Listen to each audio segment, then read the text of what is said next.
आप चुनाव लड़ रहे हैं, इतनी भीड़ है यहाँ पे प्रत्याशियों की और इतने धुरंधर लोग हैं, क्यों आप आ गए बीच में? बजट है। वही मैं कह रहा हूँ, चुनाव लड़ने के लिए बहुत पैसा चाहिए होता है, बहुत बल चाहिए होता है। क्या आपके पास वो क्षमता है? सर बल तो बहुत है, पैसा नहीं है मैं मानता हूँ, और बहुत पैसा नहीं चाहिए नरेश भाई। मुझे जो लगा, मैं अभी तक 2.5 लाख रुपए में मैं चुनाव लड़ रहा हूँ, लेकिन 2.5 लाख कम पड़ते हैं यार। मेरे लिए 5 लाख होता तो मैं एक ईमानदार चुनाव लड़ लेता यार, मतलब दिल खोल के। नमस्कार, मैं सुनर्स और आप देख रहे हैं पूर्वांचल दस्तक। जैसा कि मैं आपको पहले वीडियो में बताया था कि मैं सभी प्रत्याशियों से आपको रूबरू कराऊंगा इस रेणुकूट नगर पंचायत क्षेत्र में। आपको पता है कि नगर निकाय चुनाव का दूसरे चरण का मतदान 11 तारीख को है और ऐसे में सभी प्रत्याशी नेतागण अपने वोटरों को लुभाने के लिए लगे हुए हैं, उनके बीच जा रहे हैं, जनसभाएं कर रहे हैं। तो ऐसे में हमारे बीच मौजूद हैं बहुजन समाज पार्टी से जो टिकट मिला है रामाश्रय यादव जी। आइए मैं उनसे मिलवाता हूं और इनसे बात करते हैं आखिर इनका क्या रहेगा व्यू, क्या विज़न रहेगा, कैसे ये अपने क्षेत्र का विकास कर पाएंगे जब ये जीतते हैं। तो इनसे आइए बात करता हूं। बहुत बहुत स्वागत है हमारे पूर्वांचल दस्तक में। जी धन्यवाद। सबसे पहले मैं सम्मानित जनता को नमस्कार और प्रणाम करता हूँ। और मैं आप ये बताइए, आप चुनाव लड़ रहे हैं, इतनी भीड़ है यहाँ पे प्रत्याशियों की और इतने धुरंधर लोग हैं, क्यों आप आ गए बीच में? ये क्या लड़ाई क्या देख के की जाती है क्या, जरा ये बताएं आप। पहलवान तो कई हैं और मैं भी एक पहलवान हूँ। मैं भी इस अखाड़े में कूदा हूँ अपनी भावनाओं को लेके, अपने विचारों को लेके। यहाँ वैचारिक लड़ाई है, कोई लाठी डंडे की लड़ाई नहीं है, यहाँ विचारों की लड़ाई है। और मैं समझता हूँ कि मैं अपने वैचारिक लड़ाई को लोगों तक पहुँचाऊँगा और सफलता भी मिलेगी नरेश भाई, ऐसा भी नहीं है। लोग आप देखे होंगे हमारे यहाँ तमाम तरह के प्रत्याशी हैं, शायद सबसे रूबरू होंगे, आप सब लोगों को जानते होंगे। तो मैं जिस पहचान से चला हूँ, देखिए सबसे बड़ी बात है अपने पहचान को बना के रखना। आज तक मैं देखा हूँ लोगों के साथ तमाम व्यवस्थाएं जुड़ी हुई हैं, लोगों के नाम पे तमाम नाम लगे हुए हैं, लेकिन मैं एक ऐसा नाम मेरा है, मैं ये नहीं कहता, मैं अपने से तारीफ अपनी करनी अच्छी बात नहीं है, लेकिन मैं पहले ग्राम पंचायत मुर्धवा रहा, मैं क्षेत्र पंचायत सदस्य प्रतिनिधि रहा। मैं तमाम मुद्दों को नरेश भाई देखा हूँ और जूझा हूँ उसके लिए, ऐसा भी नहीं मैं। और ऐसे मुद्दे रहे जो कि बहुत बड़े भी मुद्दे नहीं थे। आज पानी की समस्या ये बहुत बड़ा मुद्दा नहीं है, जो मैं हर बार कहता हूँ। लोग बोलते हैं पानी के मुद्दे से चुनाव जीत जाएंगे क्या। अच्छा एक चीज़ बताएं, मैं वार्ड नंबर 6 की भी मैं बात प्रचार के दौरान वार्ड नंबर 6 सिवा पार, मैं वहाँ देखा आधी आबादी को पानी के लिए परेशान है, वो टैंकर के भरोसे है। अच्छा ये बताइए ना, इतने सालों से नगर पंचायत का गठन है, चुनाव हो रहे हैं, प्रतिनिधि भी चुने जा रहे हैं यार, ये तो साधारण सी समस्या है क्या, ये कोई बड़ी समस्या है क्या। ये हमारी मूलभूत सुविधाएं, नाली, बिजली, पानी, सड़क, जब हम इसमें असफल हैं तो हम बड़े मुद्दों की क्या बात करेंगे, आप बताएं ना। राष्ट्रीय मुद्दे, राष्ट्रीय मुद्दे, इनको दूर रखिए। लोग हिंडाल्को मैनेजमेंट को पाया है, उनसे राजनीति करता है। हिंडाल्को मैनेजमेंट नरेश भाई आप बताओ, अगर ये यहाँ उसकी बुनियाद नहीं होती तो शायद आप भी नहीं होते और हम भी यहाँ नहीं होते, ठीक है। और मेन जो हम लोगों का रोजगार का साधन है हिंडाल्को। और मेरे कहने का मतलब ये नहीं कि मैं हिंडाल्को का पक्ष रखता हूँ और उनका पक्षधर हूँ, नहीं। मेरा पक्ष ये है कि न्याय और अन्याय की बात करना। हिंडाल्को प्रबंधन अगर हम लोगों को यहाँ रोजगार दिया है, हम लोगों को रहने का एक ठिकाना है, एक जरिया है, तो मैं पहले उनसे लेकिन वही हिंडाल्को के मजदूर, कारखाने के मजदूर यहाँ की सरकार बनाते हैं, ये तो आप देख रहे हैं। जी हाँ। तो आप वही मैं पूछ रहा हूँ, आप उनके बीच कहाँ खड़े हैं आप? मुझे जो लगता है सर, आज तक तमाम भी राजनीतिक दल या राजनीतिक नेताजी लोग रहे, वो सही बात को लोगों को नहीं बताते हैं, जो वास्तविकता क्या है। आपने गौर किया होगा, चाहे वो मेरी रैली रही हो, चाहे मेरा कहीं भी सभा रहा हो, मैं वास्तविकता को रखता हूँ। ऐसा नहीं कि मैं जो हूँ उसको मैं अलग पेश करता हूँ। रही बात कंपनी के मुद्दे की, अच्छा एक चीज़ ये बताएं ना, जो चीज़ व्यवस्थाओं में है उनको देना है, तो उसके लिए हम मांगना अपने संवैधानिक तरीके से ना मांग सकते हैं। ये ज़रूरी नहीं है कि मैं लाठी डंडा ही लेके जाऊंगा तो प्रबंधन मेरी बात सुनेगा। देखिए नरेश भाई, बड़ी बात नहीं करता। मुझे एक मौके की तलाश है। मैं इसी मैनेजमेंट से नरेश भाई, ये बड़ी बात नहीं है, ये मेरा आत्मविश्वास बोलता है, ये अहंकार नहीं है। मैं इसी प्रबंधन से, देखिएगा मैं कितने नगर के रुके काम न कराऊं तो आप यहीं रहेंगे, फिर पूछने आइएगा कि यादव जी उस दिन क्या आपने इंटरव्यू में बोला था कि मैं प्रबंधन से काम करा लूँगा। रही बात में, अच्छा एक चीज़ ये बताइए, हिंडाल्को यहाँ हमारे ख्याल से, मैं आपको एक उदाहरण के तौर पे पेश करता हूँ। कंपनी एक तरह से हम समझते हैं कि माई बाप है हमारी, मैं उनका बच्चा हूँ।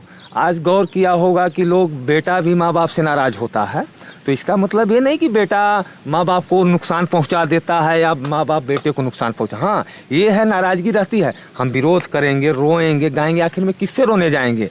हम अपने ही माँ बाप से न रोने जाएंगे। और ऐसा नहीं है कि मेरे माँ बाप मुझे कहेंगे गला काट देंगे, नहीं, तो मैं ये नहीं बात मानूंगा।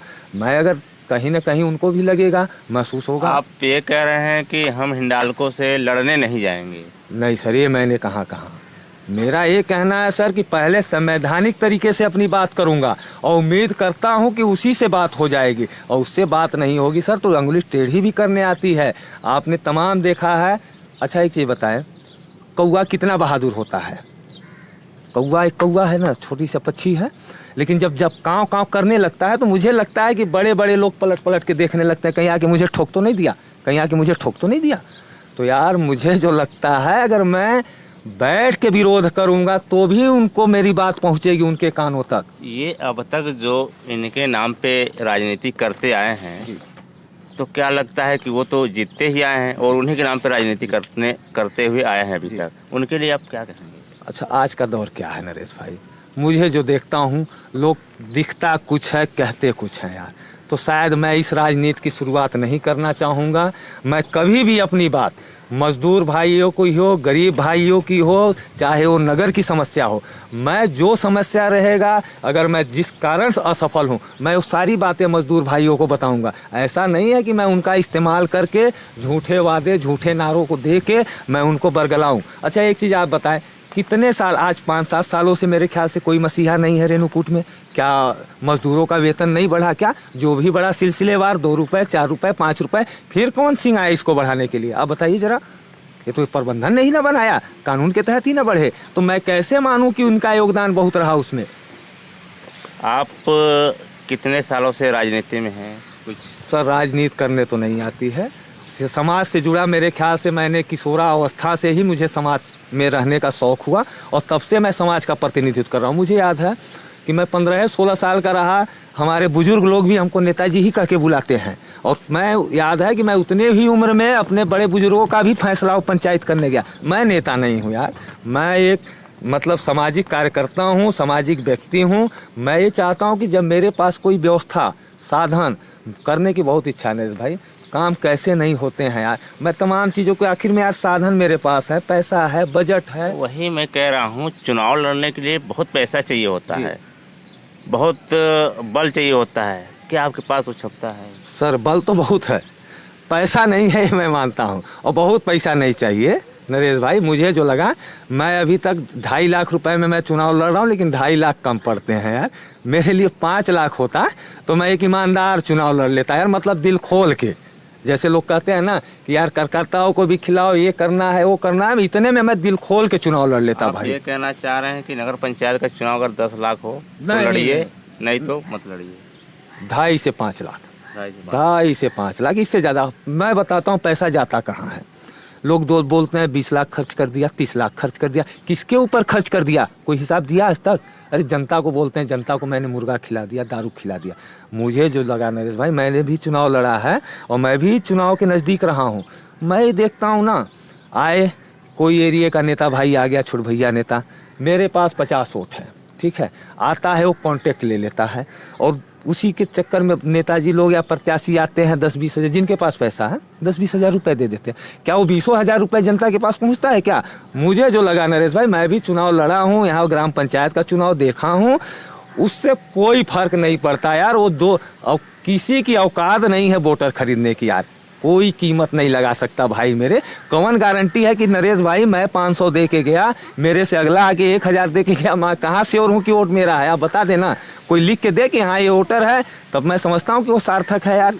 क्या कोई आपसे पैसा लेता है, बोलता है क्या पैसा मैं लिया हूँ इन्हीं को वोट दूंगा? अगर ऐसा आपने कोई सुना हो तो मुझे बताएं अपना अनुभव। आप चुनाव जीत जाते हैं बाय द वे, क्या प्राथमिकता रहेगी इस नगर के लिए?